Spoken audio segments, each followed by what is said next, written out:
all 3 games are really solid performances for us, and I think if anything we recognize the things we need to do to get better. We've got to get better on our PK and our power play, so our special teams need to improve, and I think that's something as you go along, you watch video, and we get a chance to practice here this week, that we'll improve in those areas. But I think for starters, our compete level has been excellent. We need to maintain that, and throw that on the bus with us when we head out for UConn and Providence this weekend, and really just try to fine-tune our systems, our special teams, and be excited about getting out on the road and playing some Hockey East teams, and let's get on a little roll here.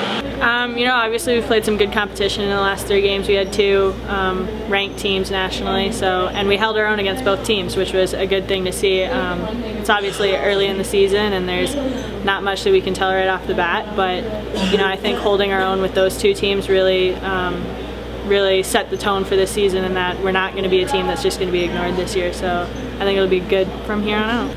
I think we're doing pretty well so far. We had a good practice today and yesterday.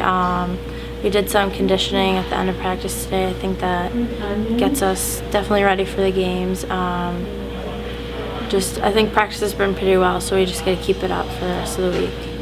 Well, I think it's only difficult if you make it. If we sit around and talk about it and worry about it. I mean, I think this time of year, in terms of team camaraderie and some team building, it's great to get on the bus and get on the road. It's been great weather last weekend, so hopefully we hit similar weather. We don't have to worry about things getting canceled and snowstorms. We shouldn't anyway this time of year. So I really think for a lot of reasons, we kind of embrace this. Let's get a lot of these road games, while the weather's good, while we're still fresh early in the year. I think it's kind of tough if we were faced with this later in the year, just because our season's so long. But I think right now we're approaching it with, we embrace it, and the kids are fine with it. I mean, I'm the one that does the schedule, so if anybody's disappointed with it, come to me. But it's just the way it worked out. And we're not going to sit around and worry about it. We just embrace it, and let's go for it. And we know eventually we'll have a pretty good stretch of home games here.